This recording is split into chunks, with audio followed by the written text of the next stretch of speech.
Hello students, welcome to today's session, fifth part of our fifth module. അപ്പോൾ ഇന്ന് നമ്മൾ cooling and dehumidification ആണ് നോക്കാൻ പോകുന്നത്. കൂളിംഗ് ആൻഡ് ഡീഹ്യൂമിഡിഫിക്കേഷൻ ഒന്നിച്ചിട്ടുള്ള പ്രോസസ്സ്. അപ്പോൾ അത് ഒരു സൈക്രോമെട്രിക് ചാർട്ടിൽ നിങ്ങൾക്ക് എങ്ങനെയാണ് കാണിക്കേണ്ടതെന്ന് അറിയാമല്ലേ. സൈക്രോമെട്രിക് ചാർട്ട് ഇങ്ങനെയാണെങ്കിൽ കൂളിംഗ് ആൻഡ് ഡീഹ്യൂമിഡിഫിക്കേഷൻ ഇത് DBT, ഇത് W മുകളിലേക്ക്. കൂളിംഗ് ആൻഡ് ഹ്യൂമിഡിഫിക്കേഷൻ ആയിരിക്കും. ട്രൈബൽ ടെമ്പറേച്ചർ കുറയണം, W കുറയണം. അപ്പോൾ ഡയറക്ഷൻ ഇങ്ങനെ ആയിരിക്കും അല്ലേ, ഇങ്ങനെ ആയിരിക്കും 1, 2 ഇതായിരിക്കും direction. So this process generally used in എപ്പോഴാണ് സമ്മർ കണ്ടീഷനാണ്. സമ്മറിലാണ് നമുക്ക് കൂളിങ്ങും ഡീഹ്യൂമിഡിഫിക്കേഷനും ഒന്നും ചെയ്യേണ്ടി വരുന്നത്. സോ എങ്ങനെയാണ് ഇത് ചെയ്യുന്നത്? The air is passed over A cooling coil or through a cold water spray. അപ്പോൾ കൂളിംഗ് കോയിലൂടെ പാസ് ചെയ്യുമ്പോൾ ട്രൈബൽ ടെമ്പറേച്ചർ എന്തായാലും കുറയും, സ്പെസിഫിക് ഹ്യൂമിഡിറ്റി കുറയും. എങ്ങനെയാണ് കുറയുന്നത്? അത് കൂളിംഗ് കോയിലിൻ്റെ ടെമ്പറേച്ചർ നമ്മളെ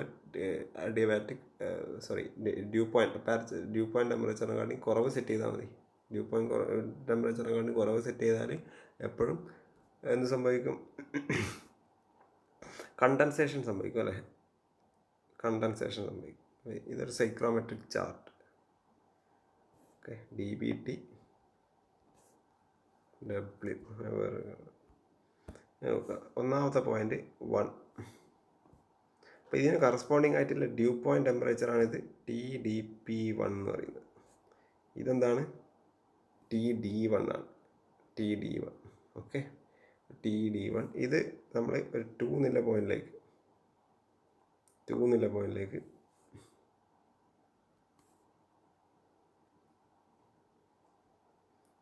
പോയിന്റ് അത് TD2 നമ്മൾ ടെമ്പറേച്ചർ കുറക്കുന്നു. ഓക്കെ, ശ്രദ്ധിക്കേണ്ടത്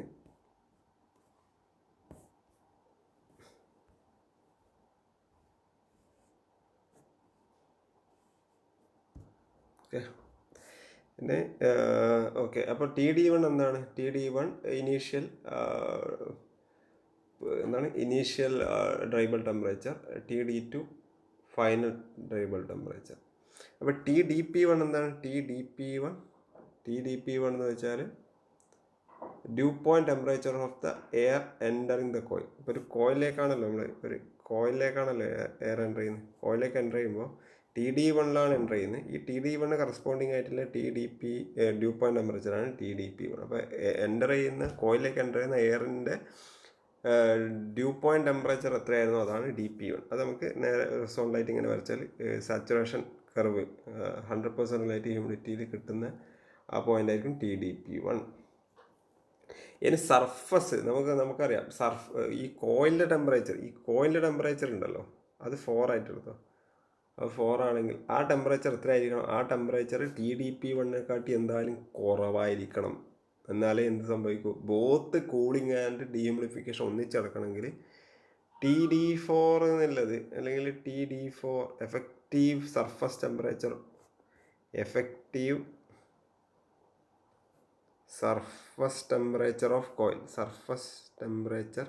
ഓഫ് കോയിൽ, അല്ലെങ്കിൽ അതിന് വേറൊരു പേരുണ്ട്. TD4 വേറൊരു പേരുണ്ട്, also called as apparatus dew point.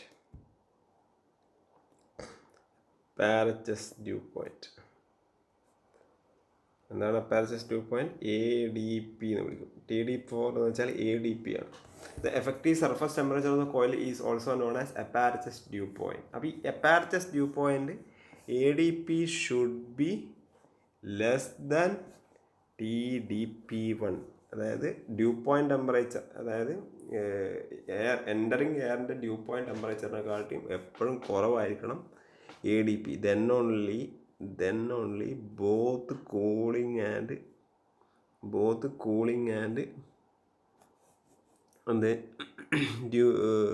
dehumidification takes place simultaneously. രണ്ടും ഒന്നിച്ച് നടക്കണമെങ്കിൽ ഈ ഒരു കണ്ടീഷൻ സാറ്റിസ്ഫൈ ചെയ്യണം, അല്ലെങ്കിൽ കൂളിംഗ് മാത്രമേ നടക്കും. ADP TDP1 കൂടുതലാണെങ്കിൽ കൂളിംഗ് മാത്രമേ നടക്കും. അപ്പോൾ ഈ ADP എങ്ങനെയാണ് ലൊക്കേറ്റ് ചെയ്യുക? ADP എന്ന് വെച്ചാൽ under dry bulb temperature of the air living the cooling coil എന്തായിരിക്കും? ഷുഡ് ബി ഈക്വൽ ടു എന്തായിരിക്കണം, surface temperature of the cooling coil ആയിരിക്കണം. ബട്ട് ഇത് നോക്കുക, ഇപ്പോൾ ഇത് ലീവ് ചെയ്യുന്ന ടെമ്പറേച്ചർ എപ്പോഴും ഇതിന് ഈക്വൽ ആയിരിക്കണം. പക്ഷേ ബൈപ്പാസ് ഫാക്ടർ എന്നുള്ളൊരു കൺസെപ്റ്റ് വരുന്നുണ്ട്. അതെന്തായിരിക്കും, TD2 ആയിട്ടാണ് ലീവ് ചെയ്യുന്നത്. TD4ലേക്ക് എത്തുന്നില്ല, TD2 ആയിട്ട് ലീവ് ചെയ്യുന്നുള്ളൂ. ഓക്കെ, അപ്പോൾ ബൈപ്പാസ് ഫാക്ടർ നമുക്ക് ഡിഫൈൻ ചെയ്യാൻ അറിയാം. അപ്പോൾ ഈ TD4 എന്ന് വെച്ചാൽ ഇത് എക്സ്റ്റെൻഡ് ചെയ്താൽ ഇവിടെ മുട്ടുന്ന പോയിൻ്റാണ് ADP അല്ലെങ്കിൽ TD4 എന്ന്. എപ്പോഴും ഈ line cooling and dehumidification line extend ചെയ്തിട്ട്, എങ്ങനെ എക്സ്റ്റെൻഡ് ചെയ്യണം, സ്ട്രെയിറ്റ് ലൈനായിട്ട് എക്സ്റ്റെൻഡ് ചെയ്തിട്ട് ഈ സാച്ചുറേഷൻ കർവിനെ മുട്ടുന്ന പോയിൻ്റ് ആയിരിക്കും TD4. ഇതാണ് TD4. ഓക്കെ, ഇതാണ് 0.4 എന്ന് പറയുന്നത്. അപ്പോൾ BPF നമുക്ക് ബൈപ്പാസ് ഫാക്ടർ ഡിഫൈൻ ചെയ്യാൻ അറിയാം. ബൈപ്പാസ് ഫാക്ടർ എന്ന് വെച്ചാൽ എന്താ, ബൈപ്പാസ് ഫാക്ടർ എന്ന് വെച്ചാൽ കോയിലിൻ്റെ ടെമ്പറേച്ചർ TD2 മൈനസ് കോയിലിൻ്റെ temperature TD4 by TD1 minus TD4, അല്ലെങ്കിൽ ഈ TD4 എന്താണ്, TD2 മൈനസ് അപ്പാരച്ചസ് ADP, TD4നെയാണ് ADP, TD1 മൈനസ് ADP. ഇതാണ് ബൈപ്പാസ് ഫാക്ടർ.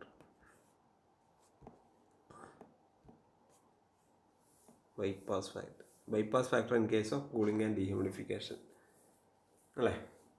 എന്നത് 100% എഫിഷ്യൻസി പോസിബിൾ അല്ല. ADP TD2ന് ഈക്വൽ ആണെങ്കിൽ ബൈപ്പാസ് ഫാക്ടർ 0 ആയിരിക്കും. ഓക്കെ,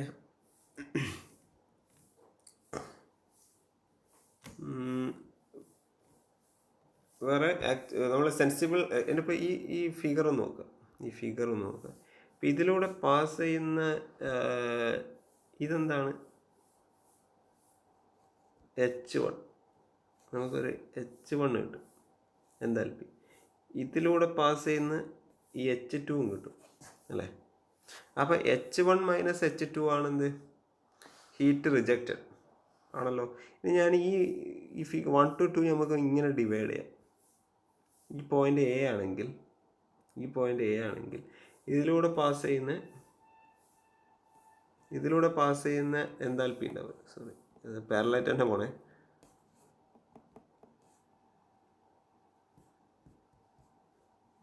ഇതിലൂടെ പാസ് ചെയ്യുന്ന HA എന്നുള്ള എന്താൽപ്പി ഉണ്ട്. അപ്പോൾ ഈ H1 മൈനസ് H2 എന്നുള്ളത് H1 minus HA plus HA minus H2 ആയിട്ട് എടുത്തൂടെ. H1 മൈനസ് H2 നമുക്ക് രണ്ടായിട്ട് സ്പ്ലിറ്റ് ചെയ്തൂടെ.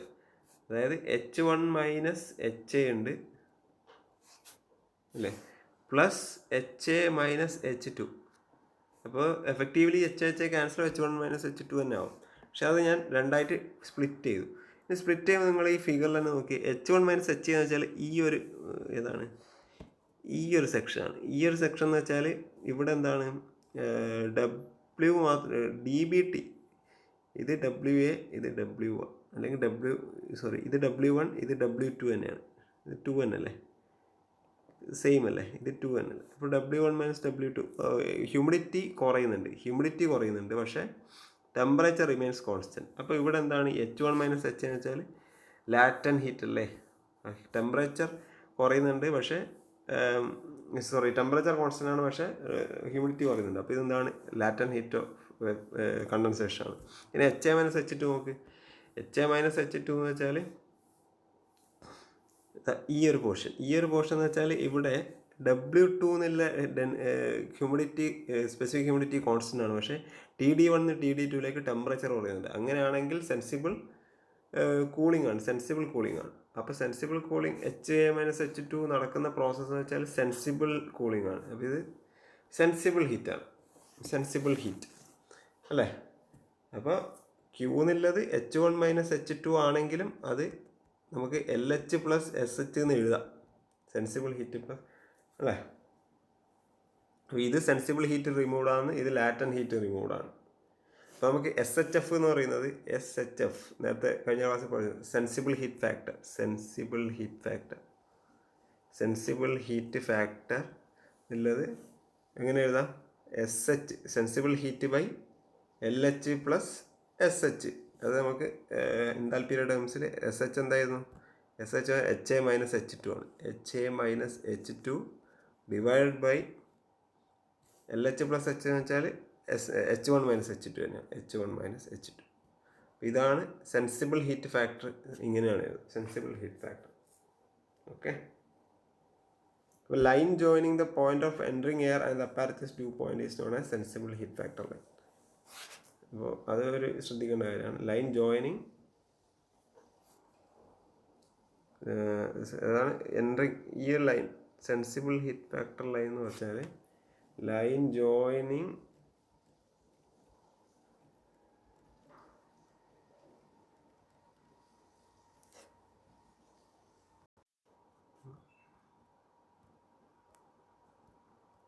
ഈ 1-4 ഇത് 1 to 4 എന്നുള്ളതാണ് sensible heat factor line. 1 to 4 അത് സ്ട്രൈറ്റ് ലൈനാണ്. നമുക്കൊരു പ്രോബ്ലം ചെയ്ത് നോക്കാം. Okay.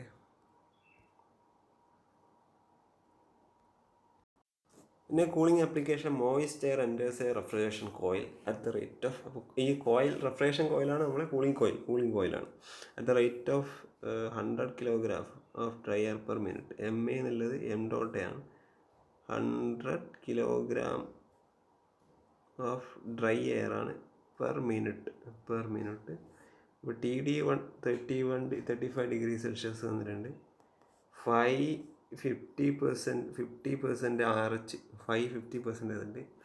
Apparatus due point ADP തന്നിട്ടുണ്ട് 5 ഡിഗ്രി സെൽഷ്യസ് എന്ന്. ബൈപ്പാസ് ഫാക്ടർ തന്നിട്ടുണ്ട് 0.15 എന്ന്.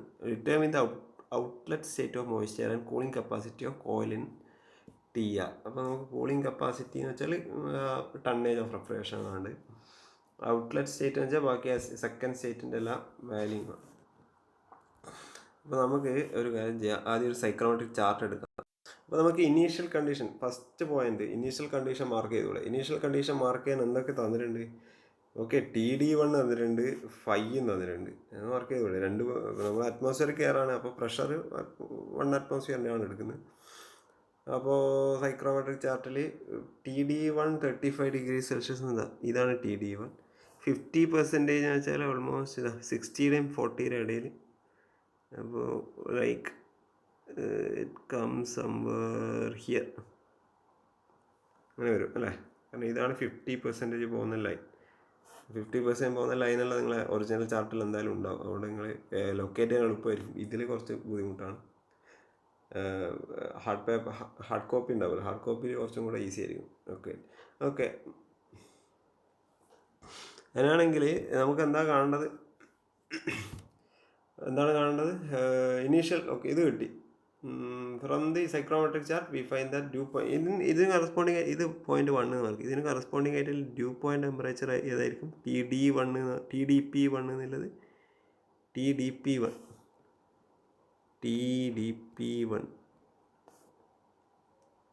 TDP1 എന്ന് വെച്ചാൽ due point temperature of air entering the coil.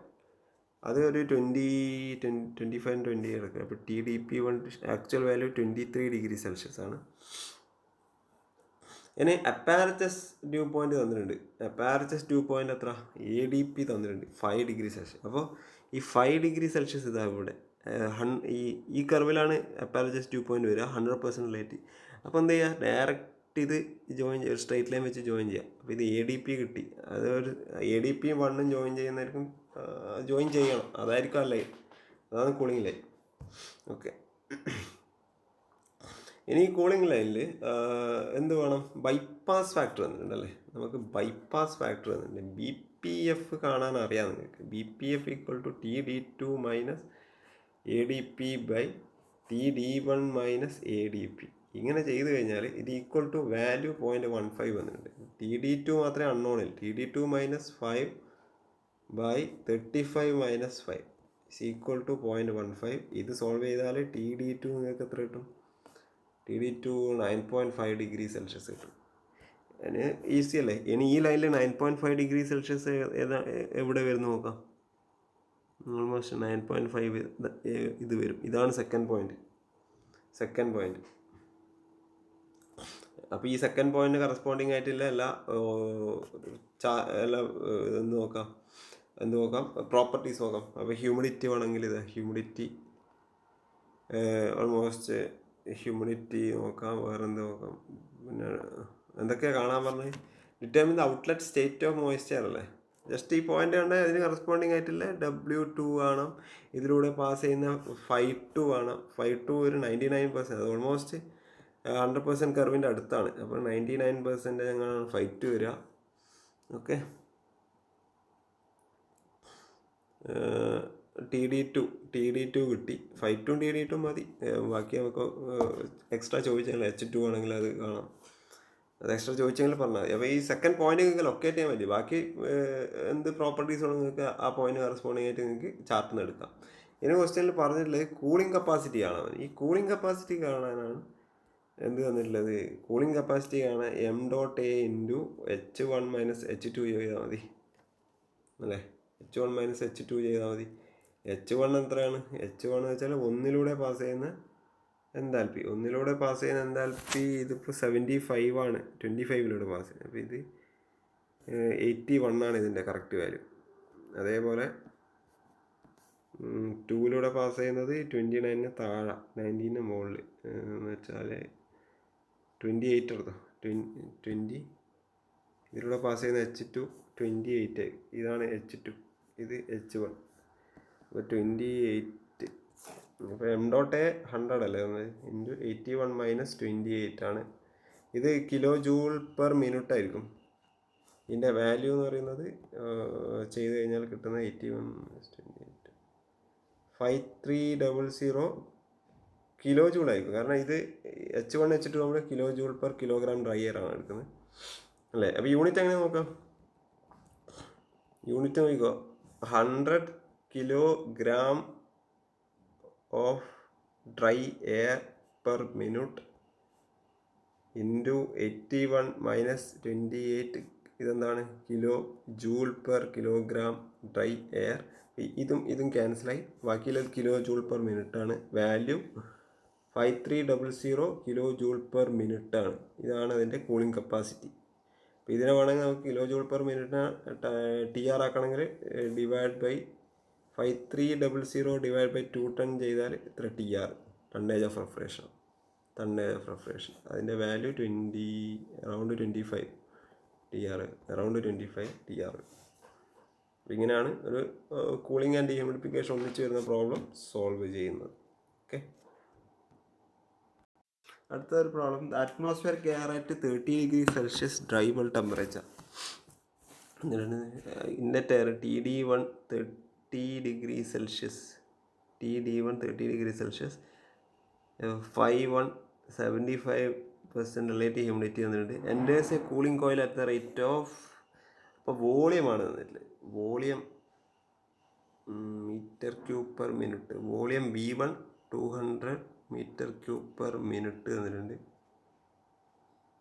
m3/min. പിന്നെ coil due point temperature is 14°C. Coil due point temperature എന്ന് വെച്ചാൽ എന്താണ്, ADP ഇത്ര 14°C തന്നിട്ടുണ്ട്. ബൈപ്പാസ് ഫാക്ടർ തന്നിട്ടുണ്ട് 0.1. കാണേണ്ടത് temperature of air living the cooling coil, അതായത് ഔട്ട്ലെറ്റ് ടെമ്പറേച്ചർ TD2 ആണ്. Capacity of cooling coil in tonnage of refrigeration, നേരത്തെ കണ്ട പോലെ തന്നെ. Amount of water vapour removed per minute ആണ്. സെൻസിബിൾ ഹീറ്റ് ഫാക്ടർ ആണ്. നോക്കാം, ഒന്നാമത്തെ പോയിന്റ് ലൊക്കേറ്റ് ചെയ്യാം. ഒന്നാമത്തെ പോയിന്റ് വെച്ചാൽ TD1 അല്ലേ, TD1 അതിനുണ്ടാ, TD1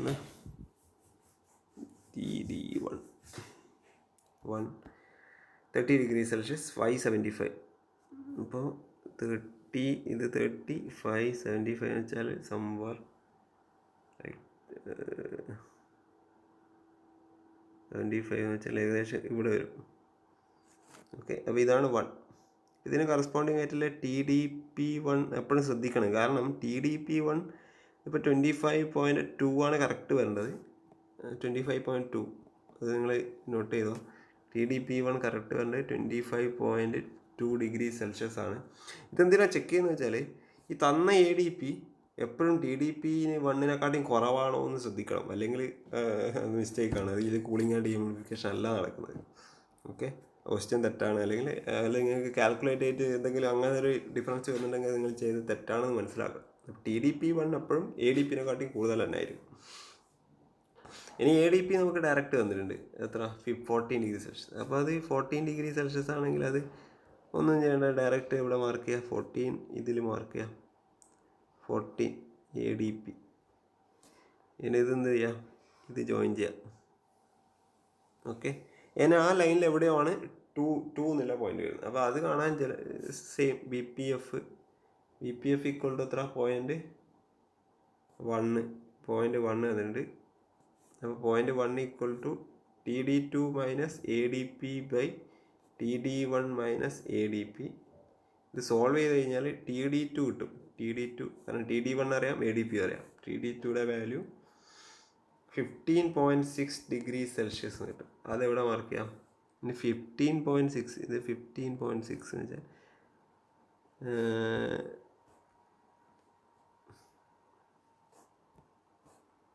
ഏകദേശം 15ൻ്റെ അടുത്ത് തന്നെ മാർക്ക് ചെയ്യാം. ഓക്കെ, 15ൻ്റെ അടുത്ത് തന്നെ മാർക്ക് ചെയ്യാം. അങ്ങനെ മാർക്ക് ചെയ്ത് കഴിഞ്ഞാൽ 15.6 ഡിഗ്രി സെൽഷ്യസ് TD2 കിട്ടി. എന്താണ് അപ്പോൾ ക്വസ്റ്റ്യനിൽ എന്താണ് ചോദിച്ചത്? Temperature of air living the cooling coil. Temperature of air living the cooling coil എന്ന് വെച്ചാൽ ഇതാണ് 15.6. അപ്പോൾ ഒന്നാമത്തെ കിട്ടി. ഇനി രണ്ടാമത്തെ ചോദിച്ചത് കൂളിംഗ് കപ്പാസിറ്റി അല്ലേ, capacity of cooling coil. Cooling capacity കാണാനൊന്നുമില്ല. ഇതിലൂടെ പാസ് ചെയ്യുന്ന H1, ഇതിലൂടെ പാസ് ചെയ്യുന്ന H1 കാണാം. ഇതിലൂടെ പാസ് ചെയ്യുന്ന ഓൾമോസ്റ്റ് 42. ഇതിലൂടെ പാസ് ചെയ്യുന്ന H2 ആണ്. അപ്പോൾ കൂളിംഗ് കപ്പാസിറ്റി എന്ന് വെച്ചാൽ CC, cooling capacity equal to m.A into H1 minus H2 ആണ്. m.A നമുക്ക് തന്നിട്ടില്ല, അറിയില്ല. പക്ഷേ V1 തന്നിട്ടുണ്ട്, 200 മീറ്റർ ക്യൂബ് പെർ മിനിറ്റ് എന്നല്ലേ, 200 മീറ്റർ. പക്ഷേ m.A എന്നുള്ളത് V1 ബൈ സ്പെസിഫിക് വോളിയം ഞാൻ കഴിഞ്ഞ ക്ലാസ്സിൽ പറഞ്ഞില്ലേ, സ്പെസിഫിക് വോളിയം ചെയ്താൽ മതി. അപ്പോൾ specific volume of air entering at 0.1 small v1, അതെത്ര കിട്ടും? 200 ആണ്. 200 ബൈ V1 എന്ന് വെച്ചാൽ ഇതിലൂടെ പാസ് ചെയ്യുന്ന ഗ്രീൻ ലൈൻ നോക്കുക, ഗ്രീൻ ലൈൻ. അപ്പോൾ ഇതാണ് ഒരു ഗ്രീൻ ലൈൻ. അപ്പോൾ അതിലൂടെ പാസ് ചെയ്യുന്ന ഗ്രീൻ ലൈൻ എന്ന് വെച്ചാൽ അതിന് പാരലായിട്ട് എടുക്കണം. അപ്പോൾ അത് V1 എന്നുള്ളത് 0.884 എന്നെങ്ങാണ്ട് വരും, 0.884 വരും. 0.87ൻ്റെയും 0.9ൻ്റെയും ഇടക്കാണ്. അപ്പോൾ 0.884 ആണ് കറക്റ്റ് വാല്യൂ. അത് നമ്മളിവിടെ സബ്സ്റ്റിറ്റ്യൂട്ട് ചെയ്യുന്നു, 0.884. അപ്പോൾ ആൻസർ വരിക metre cube per minute by metre cube per kilogram dry air ആണ്. അപ്പോൾ ആൻസർ വരിക kilogram dry air per minute വരും. അതെത്ര? 226.2 kilogram of dry air per minute എന്ന് വരും. ഇനി ഇത് ഇവിടെ സബ്സ്റ്റിറ്റ്യൂട്ട് ചെയ്താൽ മതി. H1ൻ്റെ വാല്യൂ വരുന്നത് 82 വരും. H2 എന്ന് വെച്ചാൽ 43.5 വരും. അപ്പോൾ Q എന്നുള്ളത് കൂളിംഗ് കപ്പാസിറ്റി CC എന്നുള്ളത് m.A 2.6 ഇൻറ്റു 82 മൈനസ് 42.5 വരും. എത്ര? 43.5. അതിന് answer 8709 kilo joule per minute. ഇതിനെ 210 കൊണ്ട് ഡിവൈഡ് ചെയ്താൽ 41.5 ടണ്ണേജ് ഓഫ് റെഫ്രിജറേഷൻ. 210 കൊണ്ട് ഡിവൈഡ് ചെയ്താൽ. ഓക്കെ, കിലോ വാട്ട്സ് ആക്കണമെങ്കിൽ ഇത് കിലോ വാട്ടിലാണെങ്കിൽ 3.5 കൊണ്ട് ഡിവൈഡ് ചെയ്യണം. അപ്പോൾ കൂളിംഗ് കപ്പാസിറ്റി കിട്ടി. ഇനി അടുത്ത ചോദ്യം എന്ന് വെച്ചാൽ amount of water vapour removed per minute. അതെങ്ങനെ കാണും? വാട്ടർ വേപ്പർ റിമൂവ് ആണെങ്കിൽ ഈ W1 നോക്കാം. ഇത് W1, ഇത് W2. W1 minus W2 into W1 എന്താ? W1ൻ്റെ വാല്യൂ ഇത് തേർഡാണ്. W1ൻ്റെ വാല്യൂ കിട്ടുക 0.0202 kilogram per kilogram per kilogram dry air എന്ന് കിട്ടും. Kilogram per kilogram of dry air. അപ്പോൾ ഇതിൽ നോക്കിയാൽ നിങ്ങൾക്ക് ചിലപ്പോൾ ഗ്രാം ആയിരിക്കും കിട്ടുക, അതിന് കിലോഗ്രാം ആക്കാം. ഇതിപ്പോൾ 20.2നെക്കാട്ടിയും കുറച്ച് ഇത് ഗ്രാമിലാണുള്ളത്. Gram moisture per kilogram. ഗ്രാമിനെ കിലോഗ്രാം ആക്കുമ്പോഴാണ് 0.0202 എന്ന് വരുന്നത്.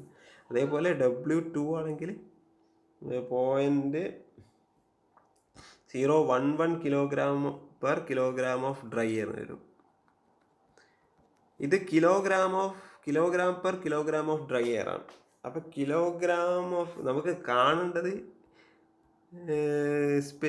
എമൗണ്ട് ആണ്.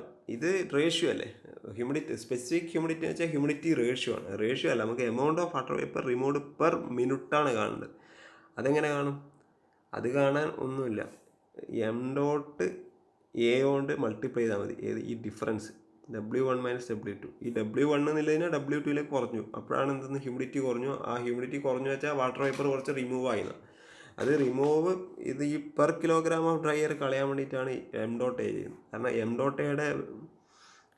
ഇൻറ്റു W1 - W2 ഒരു യൂണിറ്റ് എന്നാണ്. ഇത് kilogram per kilogram of dry air per മിനിറ്റാണ്. ഇതിൻ്റെ unit kilogram of water vapour per kilogram of dry air ആണ്. അപ്പോൾ ഇതും ക്യാൻസലായി. അപ്പോൾ കിലോഗ്രാം പെർ മിനിറ്റ് ആവും. അപ്പോൾ water vapour removed per minute അല്ലേ, കിലോഗ്രാം പെർ മിനിറ്റ് എന്നത് അങ്ങനെ കിട്ടി. അപ്പോൾ m.a ഇൻറ്റു W1 - W2 ചെയ്ത് കഴിഞ്ഞാൽ കിട്ടുന്നത് m.a എത്രയായിരുന്നു? 226.2 ഇൻറ്റു W1 എന്ന് വെച്ചാൽ 0.0202 മൈനസ് 0.011 ചെയ്ത് കഴിഞ്ഞാൽ ആൻസർ കിട്ടുന്നത് like 2.08 kilogram of water vapour is removed per minute. ഒരു മിനിറ്റിൽ 2.08 കിലോഗ്രാം വാട്ടർ വേപ്പർ റിമൂവ് ആകും. ഇനി നാലാമത്തെ കാണുന്നത് സെൻസിബിൾ ഹീറ്റ് ഫാക്ടറാണ്. അതറിയാം, SH പ്ലസ് LH. അപ്പോൾ SH എന്ന് വെച്ചാൽ H1 മൈനസ് HA ആണ്, H2 മൈനസ് HA ആണ് by H1 minus H2. H1 minus H2 already കണ്ടിരുന്നു. ഇനി HA കണ്ടാൽ മതി. HA എന്തായിരിക്കും? HA എന്ന് വെച്ചാൽ ഇങ്ങോട്ടൊരു സ്ട്രൈറ്റ് ലൈൻ വരക്കാം, ഇങ്ങോട്ടൊരു ഒരു ഹൊറിസോണ്ടൽ ലൈൻ വരക്കാം. ഈ ഇൻ്റർസെക്ട് ചെയ്യുന്ന പോയിന്റിലൂടെ പാസ് ചെയ്യുന്ന എന്ത് കണ്ടാൽ മതി? എന്താൽപ്പി, അതായിരിക്കും HA. ആ HAയുടെ വാല്യൂ കിട്ടുന്നത് 58 ആണ്.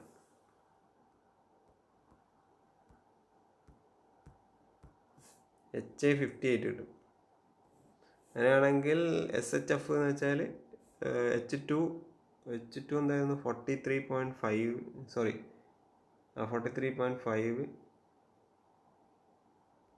Minus 58 by 82 minus 58 43.5 minus 82. ഇത് നെഗറ്റീവ് ക്യാൻസൽ ആയിപ്പോൾ, അതുകൊണ്ട് കുഴപ്പമില്ല. ആൻസർ വരിക 0.377. ഇതാണ് സെൻസിബിൾ ഹീറ്റ് ഫാക്ടർ എന്ന് പറയുന്നത്. അപ്പോൾ സ്റ്റുഡൻസ്, ഇപ്പോൾ നിങ്ങൾക്ക് കൂളിംഗ് ആൻഡ് ഡീഹ്യൂമിഡിഫിക്കേഷനിൽ പ്രോബ്ലം വന്നാൽ ചെയ്യാൻ അറിയാം. അപ്പോൾ അതിൻ്റെ നേരെ ഓപ്പോസിറ്റാണ് ഹീറ്റിംഗ് ആൻഡ് ഹ്യൂമിഡിഫിക്കേഷൻ എന്ന് പറയുന്നത്. Heating and humidification. അപ്പോൾ ആ കേസ് എന്ന് വെച്ചാൽ സെയിം ആണ്. ഇപ്പോൾ നമ്മൾ ചെയ്തതിൻ്റെ നേരെ ഓപ്പോസിറ്റാണ്. പക്ഷേ നിങ്ങൾക്ക് മെത്തേഡ് മനസ്സിലായില്ലേ? ഒരു ക്വസ്റ്റ്യൻ കിട്ടിയാൽ സോൾവ് ചെയ്യാൻ. അപ്പോൾ ക്വസ്റ്റ്യൻസ് നിങ്ങളൊന്ന് ചെയ്ത് നോക്കാം. ഞാനാണെങ്കിൽ ക്വിസ് അസൈൻമെൻറ്റായിട്ട് തരുന്നതായിരിക്കും. അപ്പോൾ അത് നിങ്ങൾ സ്വന്തമായിട്ട് ചെയ്ത് നോക്കാം. കാരണം അതെല്ലാം കൂടി ചെയ്യുമ്പോൾ കുറേ ടൈം പോകും. കുറച്ച് നിങ്ങൾ സ്വന്തമായിട്ട് പ്രോബ്ലംസ് ഒന്ന് ചെയ്ത് നോക്കാം. പറ്റുന്നില്ലെങ്കിൽ എന്നോട് ചോദിക്കാം. ഓക്കെ.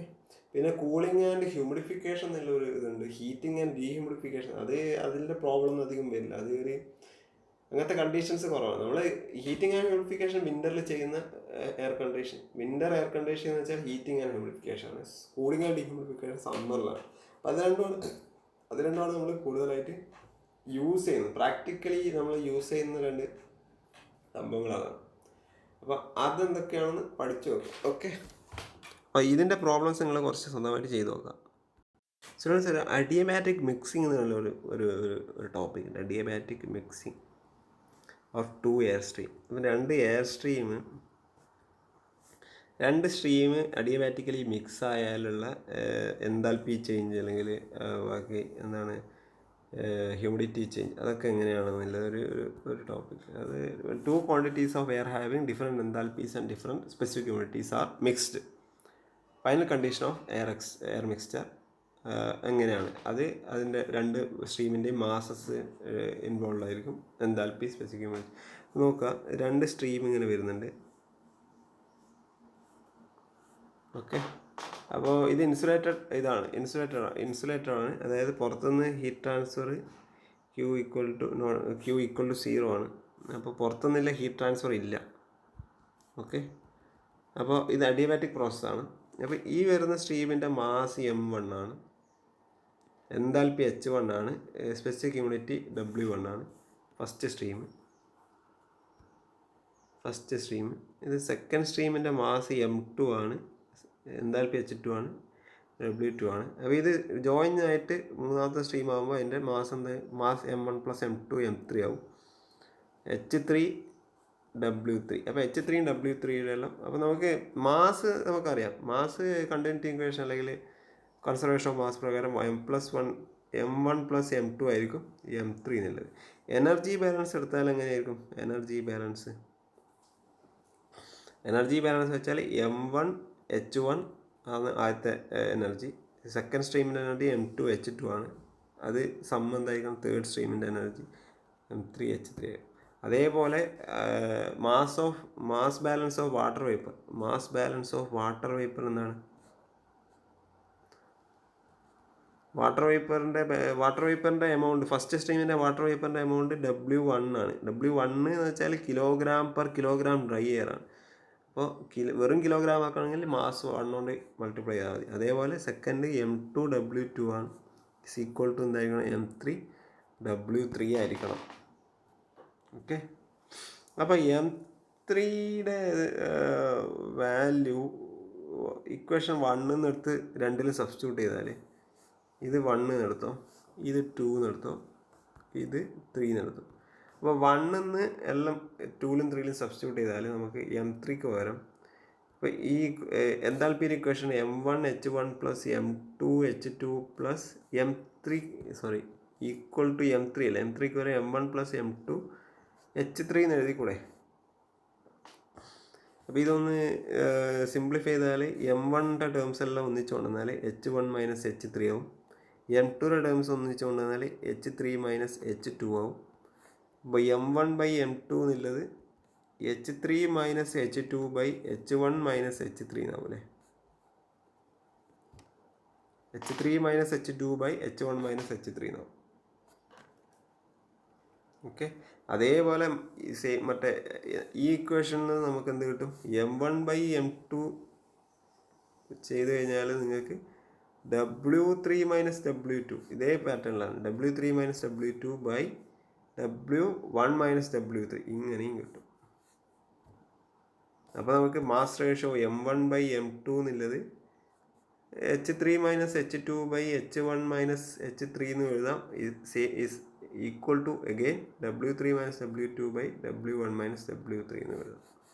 ഇതാണ് അഡിയബാറ്റിക് മിക്സിംഗ് പ്രോസസ്സ് എന്ന് പറയുന്നത്. ഈ അഡിയബാറ്റിക് മിക്സിംഗ് പ്രോസസ്സ് നിങ്ങൾക്ക് ഒരു സൈക്രോമെട്രിക് ചാർട്ടിൽ എങ്ങനെ കാണിക്കാം?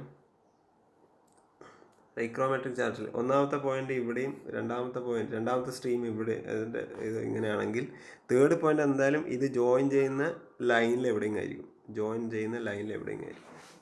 ഇത് ഒന്നാമത്തെ stream TD1, second stream TD2. അപ്പോൾ തേർഡ് സ്ട്രീം എന്തായാലും ഈ സ്ട്രെയിറ്റ് ലൈൻ, ഇത് രണ്ടും ജോയിൻ ചെയ്യുന്ന സ്ട്രെയിറ്റ് ലൈനിൽ എവിടെയെങ്കിലും ആയിരിക്കും.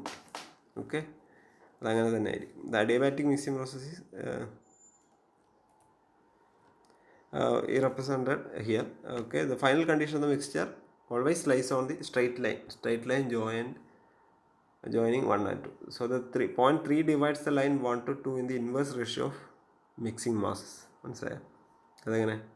ഇത് ഈ 3 എന്നുള്ളത് 1 to 2 എന്നുള്ള ലൈനിനെ ഡിവൈഡ് ചെയ്യുന്ന റേഷ്യോ എന്തായിരിക്കും? മിക്സിംഗ് മാസിൻ്റെ ഇൻവേഴ്സ് റേഷ്യോ ആയിരിക്കും. അതല്ലേ നമുക്കിവിടെ കിട്ടിയത്. ഈ ഇക്വേഷൻ അപ്ലൈ ചെയ്താൽ ആ രീതിയിലായിരിക്കും. കാരണം ആ പോയിന്റ് 3 എന്നുള്ള പോയിന്റ് ലൊക്കേറ്റ് ചെയ്യുമ്പോൾ H3 - H2 by H1 minus H3 എന്തിന് ഈക്വൽ ആയിരിക്കണം? M1/M2 ഈക്വൽ ആവുന്ന രീതിയിലായിരിക്കണം 3 എന്നുള്ള പോയിന്റ് വരുന്നത്. ഓക്കെ, അതേപോലെ W3 വരും.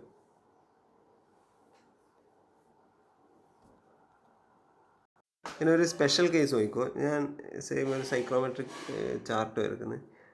ഇതിപ്പോൾ ഈ ഒരു പോയിന്റ് 1, ഇതിൻ്റെ പ്രത്യേകത എന്താ? ഇതിൽ വെരി ഹൈ ഹ്യൂമിഡിറ്റിയാണ്. വെരി ഹൈ ഹ്യൂമിഡിറ്റി, ഇതിൻ്റെ ടെമ്പറേച്ചറും കൂടുതലാണ്. 1 dBT വെരി ഹൈ ആണ്. അതേപോലെ 5 വളരെ ഹൈ ആണ്. Very high humidity and warm air ആണ് ഇത്. സെക്കൻഡ് പോയിന്റ് ഞാൻ ഇവിടെ എടുക്കുന്നത്, അതായത് very called air with high humidity കൂടുതലാണ്, പക്ഷേ കോൾഡ് എയർ ആണ്. ഈ കോൾഡ് എയറാണ് കാരണം ഇതിൻ്റെ DBT ഇങ്ങോട്ടല്ല ഇൻക്രീസ് ചെയ്യുന്നത്. അപ്പോൾ ഇവിടെ വെച്ചാൽ കോൾഡ് എയർ. ഇത് രണ്ടും അഡിയാബാറ്റിക്കലി മിക്സ് ചെയ്താൽ ഈ ലൈൻ പോകുന്നത് പുറത്തേക്ക് കൂടെ ആയിരിക്കും. അപ്പോൾ 3 എന്നുള്ളത് സംവർ ഇവിടെ വരും. The final condition of the cyclone chart will lie to the left of the saturation curve. Saturation കർവിൻ്റെ അപ്പോൾ ഈ സാച്ചുറേഷൻ കർവിൻ്റെ പുറത്തുള്ള ഏരിയയാണ് ഫോഗ് റീജൻ എന്ന് പറയുന്നത്. അപ്പോൾ ഫോഗ് റീജൻ എന്ന് വെച്ചാൽ എന്താണ്? ഈ ഫോഗ് എപ്പോഴാണ് ഫോം ചെയ്യുന്നത്? ഈ warm and high humidity air is mixed with called air warm and high humidity air mix ആകുമ്പോഴാണ് ഈ ഫോഗ് എന്നുള്ള സംഭവം ഉണ്ടാകുന്നത്. അപ്പോൾ ഇതാണ് ഈ ഫോഗ് റീജൻ എന്ന് പറയുന്നത്. The temperature of the fog is that of the extended wet bulb line passing through point 3. അപ്പോൾ point 3 പാസ് ചെയ്യുന്ന wet bulb temperature, wet bulb point ഉണ്ടല്ലോ, ഇതിലെ പാസ് ചെയ്യുന്ന വെറ്റ് ബൾബ് ടെമ്പറേച്ചർ ആയിരിക്കും ഫോഗിൻ്റെ ടെമ്പറേച്ചർ. ഈ ഇതിലൂടെ പാസ് ചെയ്യുന്ന WBT ലൈനിൻ്റെ ടെമ്പറേച്ചർ നോക്കിയാൽ അതായിരിക്കും ഫോഗിൻ്റെ temperature. Okay. Fog may be formed as a result of when steam or fine water spray is injected into air in a greater quantity than required to saturate the air. Saturation കർവിന് പുറത്തു പോകുന്നത്. അപ്പോൾ ഒരു എയറിനെ saturate ചെയ്യേണ്ട amount എന്താണ്? Water സ്പ്രേനെക്കാട്ടിയും കൂടുതൽ ഇത് inject ചെയ്താലും ഫോം വരും. ഓക്കെ, അതാണ് ഈ ഒരു സ്പെഷ്യൽ കേസ് ഒന്ന് മനസ്സിലാക്കി വെക്കാം. ഇതധികം അപ്ലിക്കേഷൻ ഒന്നും വരുന്നില്ല, പ്രോബ്ലംസ് ഒന്നും ഇതിന് ബേസിൽ വരാൻ സാധ്യത കുറവാണ്. ഓക്കെ, അപ്പോൾ നമുക്ക് നിർത്താം. Thank you.